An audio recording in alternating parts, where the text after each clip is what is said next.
Hi అండి, welcome to our channel PR English Adda.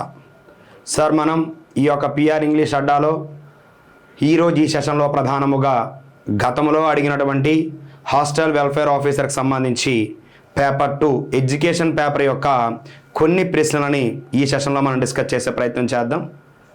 So దానికంటే ముందుగా మన పిఆర్ ఇంగ్లీష్ అడ్డాలో ప్రతిరోజు కూడా ఈవినింగ్ 6:30కి మనం లైవ్ సెషన్స్ నిర్వహిస్తూ ఉన్నాం, ముఖ్యంగా పేపర్ 2కి సంబంధించి. ఓకేనండి. సో మనం కంటెంట్లోకి వచ్చినట్లయితే కొన్ని ఈ యొక్క ప్రీవియస్ ఇయర్ క్వశ్చన్స్ని ఈ సెషన్లో మనం చూసే ప్రయత్నం చేద్దాం. ఓకేనండి. సో ప్రధానంగా మీరు పరిశీలించినట్లయితే AP hostel welfare officer target 26-27 ఓరియంటేషన్లో మన అకాడమీ వారు ఏం చేస్తున్నారంటే కంప్లీట్ కోర్స్ అనేది లాంచ్ చేయడం జరిగింది అండి. మరి కంప్లీట్ కోర్సులో పేపర్ 1లో ఏముంటుంది అంటే general studies, mental ability. Paper 2లో ఏమి ఇవ్వడం జరుగుతుంది అంటే ఎడ్యుకేషన్ పేపర్ని ఇవ్వడం జరుగుతుంది. మరి ఒక కంప్లీట్ కోర్స్ అనేది మనం ఎంత కాస్ట్తో రిలీజ్ చేస్తున్నామంటే కేవలం 1,999కి అండి, కేవలం 1,999కే 1 year వ్యాలిడిటీతో. చూడండి, లాంగ్ టైం వ్యాలిడిటీ, లో కాస్ట్తో మనం ఈ ప్లాట్ఫామ్పై తీసుకురావడం జరుగుతుంది, గమనించాలి. నెక్స్ట్ ఇంకా సెషన్లోకి వచ్చినట్లయితే సార్, ప్రధానంగా మీరు పరిశీలించినట్లయితే ఆదర్శవాదము భౌతికవాదానికి నేరుగా వ్యతిరేకము అంటున్నాడండి. గమనించాలి. Idealism is directly opposite to materialism in its. ఏ అంశములో ఏ ఆధారముగా తీసేసుకున్న మనకి వాదాలు అనేది ఇవ్వడం జరిగింది. మరి వాదాలలో మనకి ప్రధానంగా గమనించినట్లయితే ఏమేమి ఇవ్వడం జరిగింది సార్ అనేటప్పటికీ ఆదర్శవాదము, అదే విధముగా ప్రధానముగా చూస్తే ప్రాకృతికవాదము, అదే విధముగా వ్యవహారిక సత్తావాదము, అదే విధముగా యథార్థవాదము లేదా దీనికే వాస్తవికవాదము అని చెప్పేసి మాట్లాడుతూ ఉంటాం. చివరిగా అస్తిత్వవాదము అని చెప్పామండి. ఈ వాదాల గురించి మనకి ఇవ్వడం జరిగింది. ఆదర్శవాదాన్ని మనం ఏమంటామంటే భావావాదం కూడా అని చెప్పడం జరుగుతుంది. ఈ వాదాలకు సంబంధించి ఇక్కడ ఇచ్చాడు డైరెక్ట్గా చూడండి, ఆదర్శవాదము భౌతికవాదము అనేసరికి ఏమవుతుంది అంటే వాస్తవికవాదం, యథార్థవాదం అవుతుందండి. ఏ అంశంలో వ్యతిరేకిస్తుంది అని అడుగుతా ఉన్నాడు. మనకు ఆప్షన్స్ ఏమి ఇచ్చాడంటే అతి భౌతిక శాస్త్రము, మెటాఫిజిక్స్, జ్ఞాన శాస్త్రము, ఎపిస్టమాలజీ, స్మారక స్థితి, కాన్సెన్సియస్, విధంగా వాస్తవికము, రియాలిటీ. ఈ 4 అంశాలలో ఆదర్శవాదం దేనిని భౌతికవాదానికి నేరుగా వ్యతిరేకము అని చెప్పేసి మనకు అడుగుతా ఉన్నాడు.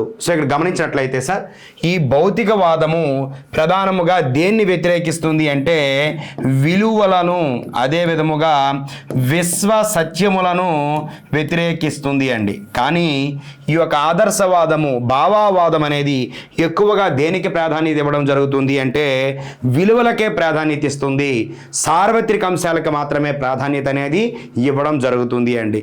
ఇక్కడ ప్రధానంగా మనం పరిశీలించినట్లయితే ఏ అంశమునకు సంబంధించి ఇక్కడ వ్యతిరేకిస్తుంది అన్నప్పుడు అతి భౌతిక శాస్త్రమునకు. ఏదండి? అతి భౌతిక శాస్త్రము, మెటాఫిజిక్స్. ఎందుకు సార్ అంటే మెటాఫిజిక్స్ అన్నప్పుడు మీరు పరిశీలించినట్లయితే ఫిజిక్స్ భౌతికము అంటే కంటికి కనిపిస్తున్నది, మరి అతి భౌతికము అంటే విశ్వానికి ఆవల ఉన్నది, విశ్వానికి అవతల ఉన్నది మనకు కనిపించట్లేదు, కానీ ఉన్నది అని నమ్ముతున్నాము.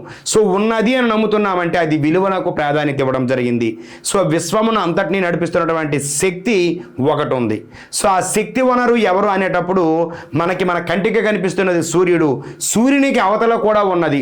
అంశాల గురించి ఏమి విశ్వసిస్తుంది అంటే అతి భౌతిక శాస్త్రము అనేది విశ్వసిస్తుంది అండి. ఫస్ట్ బిట్ ఆన్సర్ ఏమవుతుందంటే అతి భౌతిక శాస్త్రం. సెకండ్ వన్ మనం పరిశీలించినట్లయితే సహజత్వములో విద్య యొక్క లక్ష్యం ఏంటున్నాడు. డైరెక్ట్గా విద్య యొక్క నేచర్ ఏమిటి అంటున్నాడండి. What is the nature of education? విద్య నేర్చుకోవడం వలన మనకి ఏం తెలుస్తుంది, ఏ అంశమును మనము రాబెట్టవచ్చు అని చెప్పి అడుగుతా ఉన్నాడండి. మనకు ఆప్షన్స్ ఏమి ఇచ్చాడంటే ఎపిస్టమాలజీ జ్ఞానశాస్త్రము, సబ్ కాన్షియస్ ఉపస్మారక స్థితి, రియాలిటీ వాస్తవికత, సెల్ఫ్ ఎక్స్పీరియన్స్ ఎక్స్ప్రెషన్ స్వయం వ్యక్తీకరణ అంటున్నాడు. ఇన్ విచ్ ఏది సరిపోతుంది ఎడ్యుకేషన్ ఎడ్యుకేషన్ని ప్రాబల్యము ప్రభావవంతం చేస్తుందని అడుగుతా ఉన్నాడండి. సో గమనించాలి, విద్య అనేది జంతు స్వభావము కలిగినటువంటి మానవుడిని ఉన్నత విలువల కలిగినటువంటి వ్యక్తిగా మార్చడంలో దోహదము చేస్తున్న అంశం ఏది అంటే విద్య. మరొటువంటి విద్యను అభ్యసించడం వలన మనము దేనిని లబ్ధి పొందవచ్చు, దేనిని అంటే చాలామంది ఆన్సర్ ఏమిటంటే జ్ఞానము అండి. సో విద్య అవసరం లేదండి, జ్ఞానము నిత్య అనుభవాల వలన కూడా జ్ఞానాన్ని అభ్యసించవచ్చు. అవునా కాదా? మా నాన్నగారు ఉన్నారు, మా నాన్నగారు సో డైలీ లేబర్. సో అంత మాత్రం ఆయనకి జ్ఞానం లేదు అని చెప్పలేను నేను, ఎందుకంటే ఆయన చేస్తున్న పనిలో ఆయనకి జ్ఞానం అనేది లభ్యమైంది. కానీ మరి ఎడ్యుకేషన్ వల్ల ఏంటి ఉపయోగం అంటే స్వయం వ్యక్తీకరణ. మన నాన్న చేస్తున్నటువంటి పనిని ఒక సరైనటువంటి క్రమంలో వ్యక్తము చేయగలిగినటువంటి స్థితి ఎప్పుడు మన నాన్నగారికి వస్తుంది అంటే విద్య వలననే. సో విద్య అనేది సకల సంపదల ఆధారం అంటే రీజన్ ఏమిటంటే సో సంపద వచ్చిన దానిని సరైనటువంటి క్రమములో పెట్టే శక్తి విద్యకు మాత్రమే ఉంది. సో విద్య యొక్క ప్రధాన లక్షణం ఏమిటి అంటే స్వయం వ్యక్తీకరణ. ఓకేనండి. నెక్స్ట్ మనం గమనించినట్లయితే థర్డ్ వన్. సో చూడండి ఇక్కడ ప్రాగ్మటిజం, వ్యవహారిక సత్తావాదం అనేది ఆలోచనలు మరియు డాష్ ద్వారా మంచి జ్ఞానాన్ని పొందడము మరియు అభివృద్ధి కోసం సూచించే ఒక భావన. Pragmatism is a concept that advocates for the development of activisation of sound and knowledge through and thoughts and అని అడుగుతా ఉన్నాడు. అంటే వ్యవహారిక సత్తావాదం అనేది ఆలోచనలతో పాటుగా దేనికి ప్రాధాన్యత ఇవ్వడం జరుగుతుంది అంటున్నాడండి. ఆప్షన్స్ అభ్యసనము, ప్రత్యక్ష జ్ఞానము, అనుభవాలు, అభివృద్ధి అంటున్నాడు. So which one is the correct అని మనకు అడుగుతా ఉన్నాడండి. సో గమనించాలి, వ్యవహారిక సత్తావాదం అనేది ప్రాథమికముగా దేనికి ప్రాధాన్యత ఇస్తుంది అంటే అనుభవాలకు ప్రాధాన్యత ఇస్తుంది. దేనికండి? అనుభవాల ఆధారముగా. సో ఇదే చెప్తాం మనం, ప్రాజెక్ట్ పద్ధతి నందు ఇక్కడ ఏ వాదం ఉంది అంటే వ్యవహారిక సత్తావాదము. ప్రాజెక్ట్ కూడా దేనికి ప్రాధాన్యత ఇస్తుందంటే అనుభవాలకు ప్రాధాన్యత అనేది ఇవ్వడము జరుగుతుంది. ఆలోచనలు అనేవి అనుభవ క్రమంలో మారాలి అని ఏ వాదం భావిస్తుంది అంటే ప్రాగ్మటిజం భావిస్తుంది. ప్రాగ్మటిజానికి నాయకుడిగా ఎవరిని చెప్తామంటే జాన్ డ్యూయీని చెప్తామండి. ఎవరిని చెప్తాము? జాన్ డ్యూయీని చెప్పడం జరుగుతుంది. దీనిని విద్యలోకి ఎక్కువగా ఇంప్లాంట్ చేసిన వాడు జాన్ డ్యూయీ. సో ప్రాజెక్ట్ మీద నేను ఒక మాట మాట్లాడాం, ఇక్కడ కిల్ ప్యాట్రిక్ అండ్ స్టీవెన్సన్ అనేవారు రావడం జరుగుతుంది. And third is the answer అండి. Next move on to the and fourth one. చూడండి గమనించండి, ప్రతి వ్యక్తి ప్రత్యేకమైన వారే మరియు విద్య వ్యక్తిగత వ్యత్యాసాలను తీర్చాలి మరియు ఇది ప్రధానముగా స్వతంత్ర విద్యకు సంబంధించినది అని ఒక భావన. చూడండి ఇక్కడ 3 పాయింట్లు ఇచ్చాడు, డిఫరెంట్ మోడ్లో ఉన్నాయి. ప్రతి వ్యక్తి ప్రత్యేకమైన వారు, ఎస్ వైయక్తిక భేదాల దగ్గర చదువుకుంటాం మనం. ప్రపంచంలో ఏ వ్యక్తి కూడా మరొక వ్యక్తిని పోలి ఉండడు, ఏదో రంగంలో వేరేగా ఉంటుంది. ఎస్. మరియు విద్య వ్యక్తిగత వ్యత్యాసాలను తీర్చాలి. సో ఇక్కడ ఇవేదైతే ఇండివిజువల్ డిఫరెన్సెస్ ఉన్నాయో వాటిని మోడిఫై చేయాలి, వాటిని రెక్టిఫై చేయడానికి what is the key weapon అంటే ఎడ్యుకేషన్ అంట. నెక్స్ట్ అంటున్నాడు ఇది ప్రధానముగా స్వతంత్ర విద్యకు సంబంధించినది అంటున్నాడండి. సో దీనిలో ఏ అంటే వ్యవహారిక సత్తావాదములోన, వాస్తవికవాదములోన, సహజవాదములోన, అస్తిత్వవాదములోన ఈ భావన ఉంటుంది అని మనకు అడుగుతా ఉన్నాడండి. ఫోర్త్ వన్ ఆన్సర్ చేయాలి. ప్రధానముగా ప్రతి వ్యక్తి ప్రత్యేకమైన వారే, ప్రతి వ్యక్తి వ్యక్తిగత వ్యత్యాసాలను కలిగి ఉంటాడు, అటువంటి వ్యక్తిగత వ్యత్యాసాలను తగ్గించడంలో విద్య క్రియాశీలక పాత్ర పోషిస్తుంది, అయినప్పటికీ ఇది స్వతంత్రమైనది అని ఎవరు మనకు చెప్పారంటున్నాడండి? అస్తిత్వవాదము. మోస్ట్ ఇంపార్టెంట్ అండి. సో చాలామంది వ్యవహారిక సత్తావాదం అంటే అనుభవాల ఆధారముగా ఉండాలి, వాస్తవికవాదము భౌతిక అంశాలకు ప్రాధాన్యత ఇవ్వాలి, సహజవాదం అనేది ప్రకృతిని ఆధారంగా చేసుకోవాలి, మనుషులు మానవత్వము అనే భావన వస్తే ఆన్సర్ ఏమవుతుంది అంటే అస్తిత్వవాదం అవుతుంది అండి. Option 4 is the correct answer. ఓకేనండి. Next move on to the next one. And fifth one ఒకసారి పరిశీలించినట్లయితే సార్ గాంధీజీ విద్యా పథకం అంటున్నాడు. మోస్ట్ ఇంపార్టెంట్ అండి. 1937 1937వ సంవత్సరంలో గాంధీజీ సూచించినటువంటి విద్యా పథకం ఏది అంటున్నాము. దానికి ఉండే ఇతర పేర్లు ఏమిటంటే వార్ధా విద్యా పథకము, నయీ తాలీం, ఏదండి నయీ తాలీం విద్యా పథకం అని చెప్పడం జరుగుతుంది. దీనిపై నియమించినటువంటి కమిటీకి అధ్యక్షులుగా ఎవరు వ్యవహరించారంటే జాకీర్ హుస్సేన్ గారు వ్యవహరించడం జరిగినది. ఇది ప్రధానముగా 6 నుండి 14 సంవత్సరాలటువంటి విద్యార్థులను ప్రోత్సహించింది. మాతృభాషను కూడా క్రియాశీలక పాత్ర పోషించింది. ముఖ్యముగా ఇది దేనికి ప్రాధాన్యత ఇచ్చింది అంటే వృత్తి విద్యకు ప్రాధాన్యత ఇవ్వడం జరిగింది. ఏ విద్య అంటే yes, option 1 is the correct answer అండి. బేసిక్ ఎడ్యుకేషన్, బేసిక్ ఎడ్యుకేషన్, దీనినే ప్రాథమిక విద్య లేదా బేసిక్ ఎడ్యుకేషన్ చెప్తూ ఉంటాం. దానికే మారు పేర్లు వార్ధా విద్యా పథకము, నయీ తాలీం. సో ఈ నయీ తాలీంకి కమిటీగా ఎవరున్నారంటే జాకీర్ హుస్సేన్. దీనిలో ప్రధానముగా 6 నుండి 14 సంవత్సరాల వరకు విద్య, మాతృభాషలో బోధన, వృత్తి విద్యకు అధిక ప్రాధాన్యత ఇవ్వడము జరిగింది. ఓకేనండి. Next move on to the 6th one. గమనించినట్లయితే మోస్ట్ ఇంపార్టెంట్ అండి. శాంతినికేతన్ స్థాపించిన వారెవరు? Dead easy bit. సో మనకి వ్యక్తుల దగ్గర వస్తుంది. భారతీయ విద్యావేత్తలు అని చెప్తాము. ఈ సిలబస్లో ఎవరెవరు ఉంటారంటే గాంధీజీ గారు, రవీంద్రనాథ్ ఠాగూర్ గారు, స్వామి వివేకానంద గారు, అదేవిధముగా అరబిందో ఘోష్ గారు. ఎవరండి? అరబిందో ఘోష్. గాంధీజీ, ఠాగూర్, స్వామి వివేకానంద, అరబిందో ఘోష్ వంటి వారు మనకి ప్రధానంగా. వీరితో పాటుగా ఆంధ్రప్రదేశ్కి చెందినటువంటి జిడ్డు కృష్ణమూర్తి గారు కూడా రావడం జరుగుతుందండి మనకి ఇచ్చినటువంటి సిలబస్లో. సో దానిలో ఒక వ్యక్తిని అడిగాడు, ఆల్రెడీ గాంధీజీని అడిగేశాడు. ఇప్పుడు శాంతినికేతన్ అడుగుతున్నాడండి. శాంతినికేతన్ సో ఎవరు ఏర్పాటు చేశారంటే ఠాగూర్ ఏర్పాటు చేయడం జరిగింది. Easy bit. ఓకేనండి. సో 6th వన్ ఆన్సర్ ఏమవుతుందంటే 2 అవుతుంది. నెక్స్ట్ వన్ 7th వన్ చూడండి. వివేకానందుని తత్వశాస్త్రం దేని ప్రాముఖ్యాన్ని ఇస్తుంది? మోస్ట్ ఇంపార్టెంట్ అండి. స్వామి వివేకానందుడు ఇతడు రామకృష్ణ మిషన్ని ఏర్పాటు చేసి భారతదేశం యొక్క ఖ్యాతిని పెంచినటువంటి వ్యక్తి. అదేవిధముగా 1893 చికాగో సమావేశంలో సర్వమత సమ్మేళనాలకు హాజరైనటువంటి భారతీయ తత్వవేత్త, భారతీయ తరపున వ్యక్తి. ఓకేనండి. సో అతని వ్యక్తిగత జీవితం తర్వాత మాట్లాడే ప్రయత్నం చేద్దాం.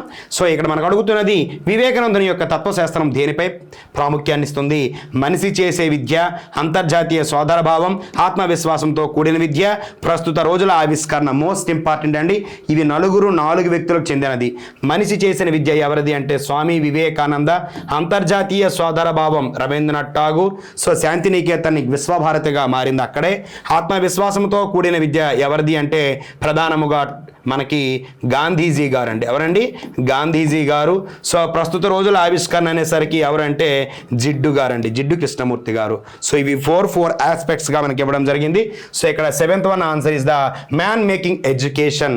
మనిషి చేసే విద్య ఈజ్ ద ఎవరి యొక్క తత్వశాస్త్రము అంటే ఈ యొక్క స్వామి వివేకానందుని యొక్క తత్వశాస్త్రం. Next move on to the next one అండి 8th వన్.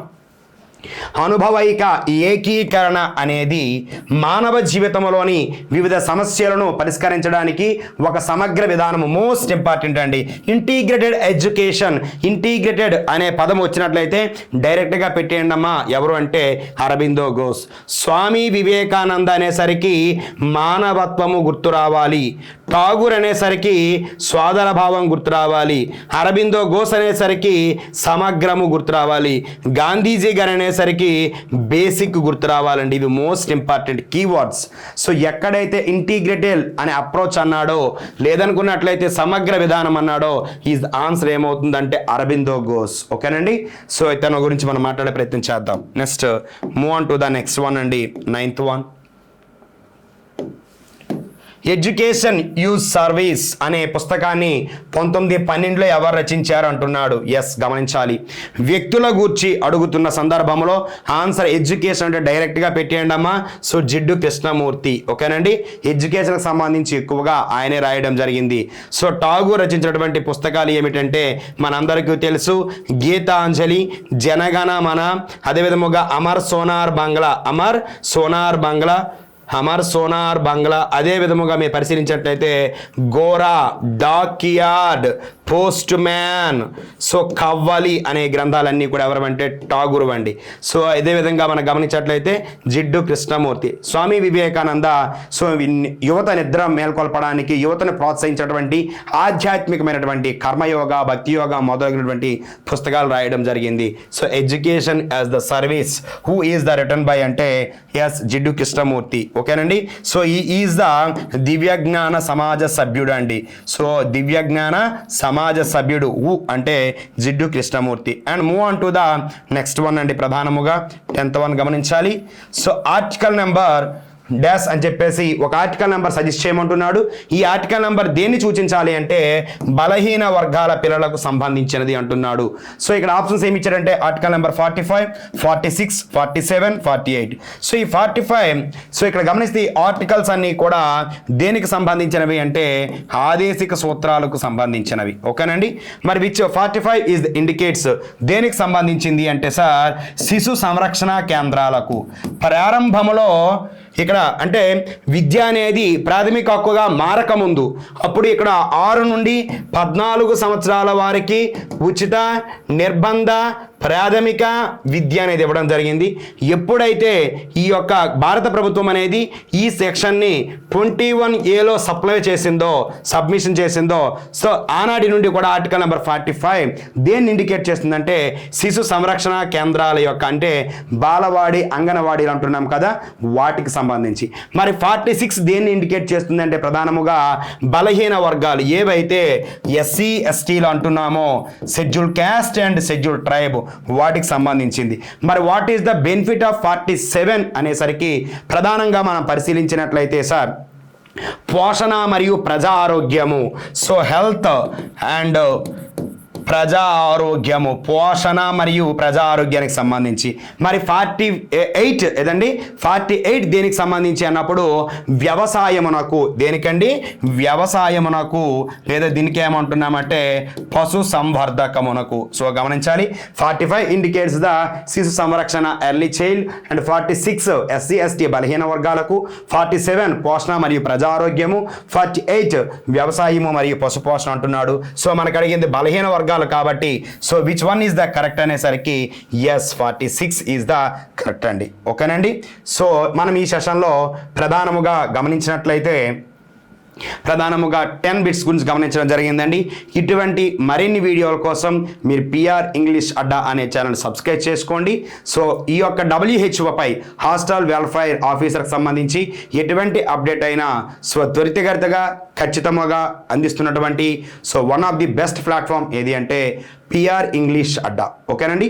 వన్స్ అగైన్ మన PR ఇంగ్లీష్ అడ్డాలో ప్రతిరోజు కూడా సాయంత్రం 6:30 ఎడ్యుకేషన్ పేపర్కి సంబంధించినటువంటి లైవ్ సెషన్స్ నిర్వహిస్తూ ఉన్నాం. ఓకేనండి. సో అభ్యర్థి మిత్రులు గమనించగలరు. సో మమ్మల్ని సహకరించగలరు. Thank you one and all.